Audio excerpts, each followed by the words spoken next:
O Hecate, mistress of the thresholds, with dagger, serpent, and torch in hand, guide us through the sacred boundaries and illuminate the paths that stand. By your power, we sever the ties. In the serpent's coil, new life arise. With the torch's flame, we see the truth. O Hecate, we honor you. In you we trust. Hi, welcome to Cuppa and Cards. My name is Renee Olson, and today we are going to be going through the correspondence suit of the Crossroads Oracle. So grab your cup and let's get started. So today, this is the first in the series of the correspondence suit, and I'm going to be doing 4 different videos. We're going to pull 1 card or 3 cards for each video. And we're going to look at the symbolism, the connection to Hecate, and the magical significance for each one. We're going to uncover how to use these symbols in daily life and how they can enhance your spiritual practices.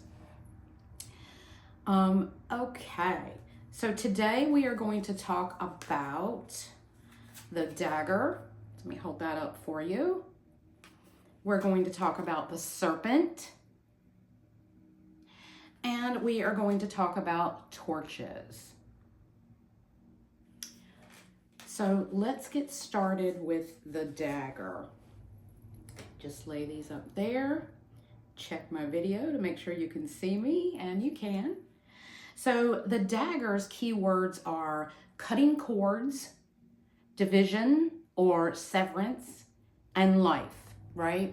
So when we think about this card, we're thinking about how these connect directly to the goddess. Like Hecate is directly related, one of her symbolisms. So if I lean back just a bit, you can see some of the symbolism here in this altar that I've created. Other symbolisms, of course, the dagger is known for her. We think of it as maybe like a cutting the umbilical cord, right? Whether it be for the birth of a child, like a midwife or something like that, or even the symbolic cutting of the cord, separating or becoming, transforming into your own being.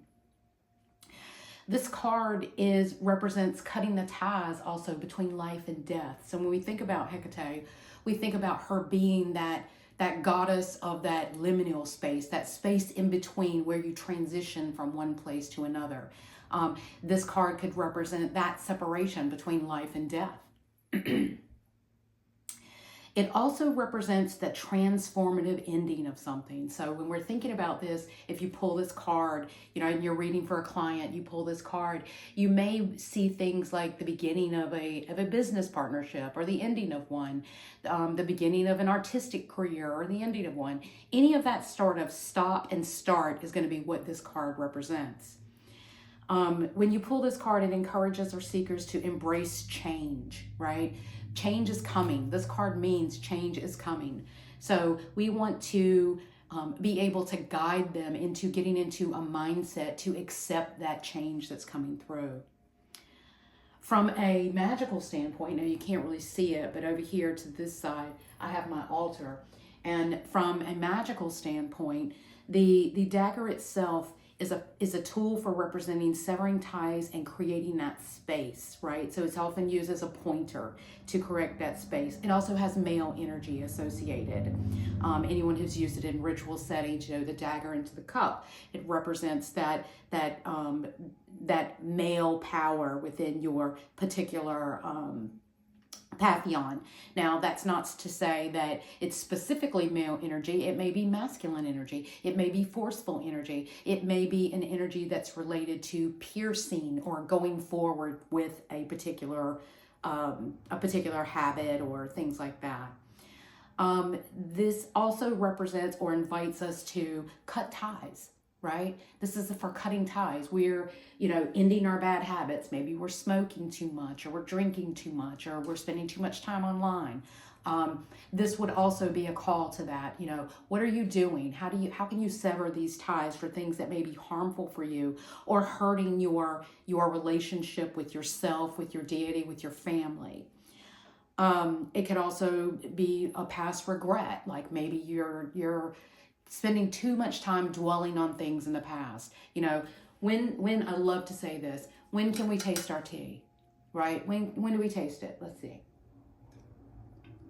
I can only taste it right now, right? I can't taste it yesterday. I can look at it and I can think about it from yesterday, but I can't taste it. I can look at it for tomorrow, right? But I can't taste it tomorrow. I can only taste it right now. So we have to remember that we need to sever ties from those things that may be holding us back. You know, live in the now, be present here, be fully aware of what's around you and take advantage of those things that are around you. This card also, you know, reminds us that we need to get rid of unhealthy relationships. Lord, I'm going to go real southern here for a moment. Everyone likes to say blood is thicker than water. We already know, we covered it in another video, that's not that full quote, right? There's some missing to that. We do not need to continue to subject ourselves to abusive behavior from people that we are related to. You can snip, cut the ties of those people who are hurting you, whether it be your child, whether it be your grandmother, your aunt, your sister, your cousins, it does not matter. Blood does not decide who will love you, take care of you, and support you. You need to surround yourself with people who are willing to lift you up and support you, to be there when you need them, and cut the ties of those people who do not. Now, in the context of Hecate, right, when we're talking about the dagger or the athame, I think some people call it a them, but for me, I always called it an athame. It's a symbol of her representing her dominion over magic and transformation. It embodies her authority to cut through illusion and sever ties. It is a facilitating that personal metamorphosis, right?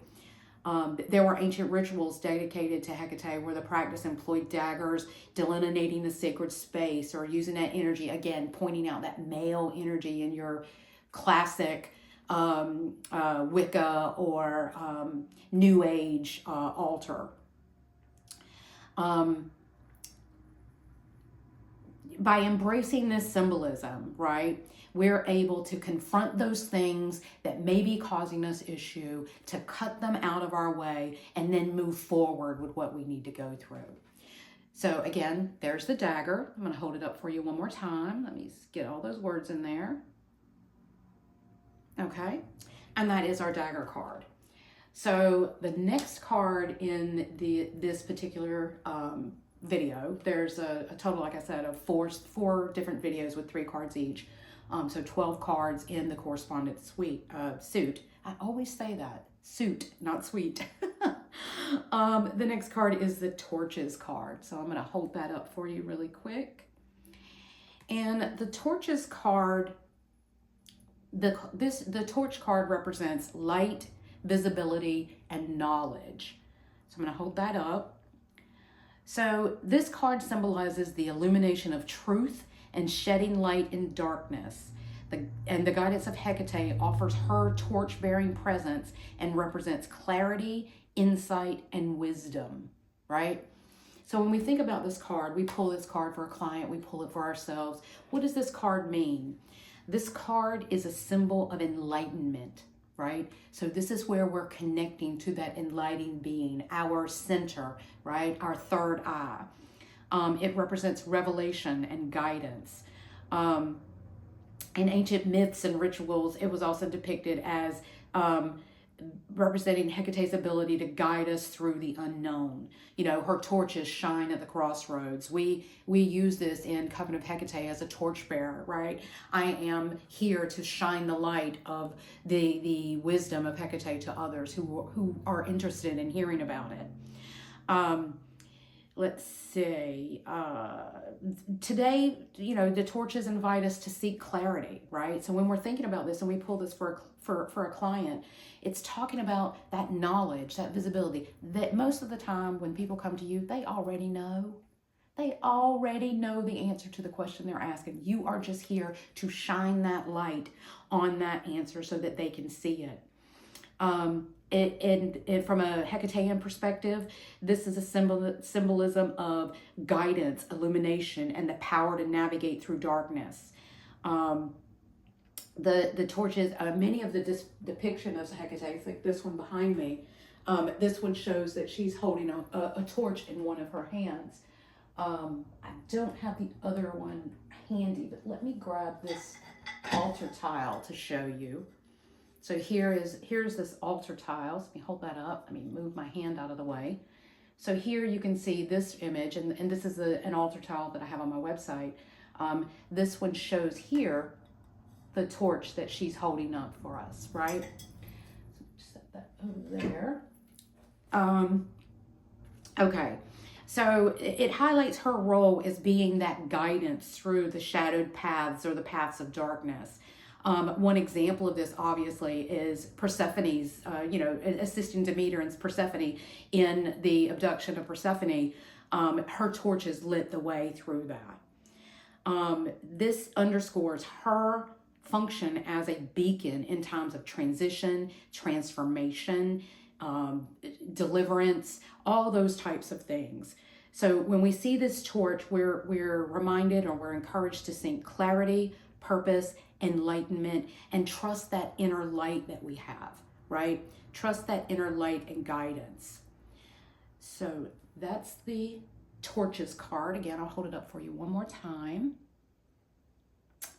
And then the final card for today is the Serpent card. So I'm going to hold that up for you. And the Serpent card represents fertility, rebirth, and transformation, right? Let me hold that up. Okay.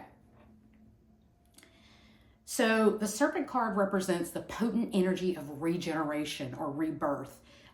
The way I have some snake skins on my altar, but the way the snake sheds its skin and it looks shiny and new, right? That's that symbol of rebirth, where the old skin peels away and dies.